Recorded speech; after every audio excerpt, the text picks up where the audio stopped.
પત્નીમાં આવા દુર્ગુણો હોય તો પ્રેમ હોવા છતાં પણ છોડી દેવી જોઈએ, જીવન કરી નાખે છે બરબાદ। સારી પત્ની તેના પતિના જીવનને સાચા રસ્તે દોરે છે, પણ જો પત્ની ગુણહીન હોય તો તે જીવનને નરક બનાવી દે છે। તેથી આચાર્ય ચાણક્ય જીવનને સુખી બનાવવા માટે આવી પત્નીને છોડી દેવાની સલાહ આપે છે। લગ્ન પછી એક સ્ત્રી પર એના પતિ અને આખા પરિવારની જવાબદારી હોય છે। તેઓ એક ઘરની માત્ર વહુ નહીં પરંતુ આખા ઘરની ઇજ્જત બની જાય છે।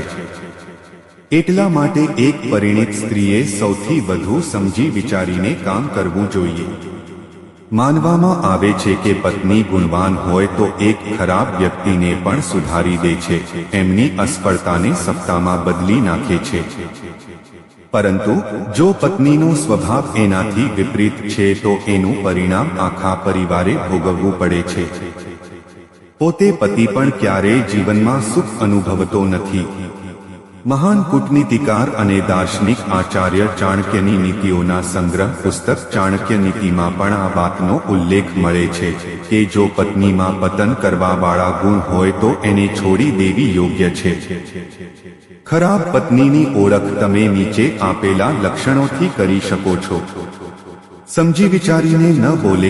ચાણક્ય નીતિ અનુસાર એવી પત્નીના ત્યાગને યોગ્ય માનવામાં આવ્યું છે જેનો પોતાની વાણી પર કંટ્રોલ ન હોય છે, કઠોર શબ્દનો પ્રયોગ કરે, કારણ કે એવા લોકો કંઈ પણ બોલી દે છે જેનાથી ઘણી મોટી હાનિ થાય છે। સાથે જ આ પ્રકારના લોકો કોઈ બીજાની ભાવનાની ચિંતા કરતા નથી।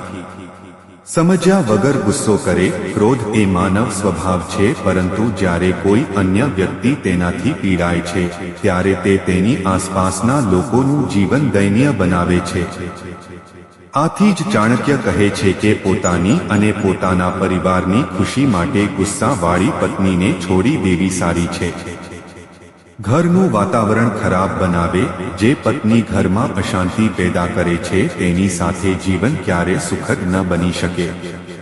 આ ગુણનું પરિણામ આખી પેઢીએ ભોગવવું પડી શકે છે, કારણ કે આવી સ્ત્રીઓ તેમના બાળકોને સારા ગુણો શીખવી શકતી નથી।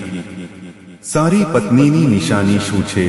ચાણક્ય નીતિ અનુસાર સ્ત્રી ત્યારે જ સારી પત્ની કહેવાય છે જ્યારે તે તેના કાર્યો, ધર્મ અને શબ્દોમાં શુદ્ધ હોય। તેણે જાણવું જોઈએ કે તેના શબ્દો અને કાર્યોનું શું પરિણામ આવશે। સારી રીતે અને ઓછા પૈસામાં પણ ઘર ચલાવવાનું જાણે। આ સાથે પતિને પ્રેમ કરો અને દરેક સુખદુઃખમાં તેમનો સાથ આપો।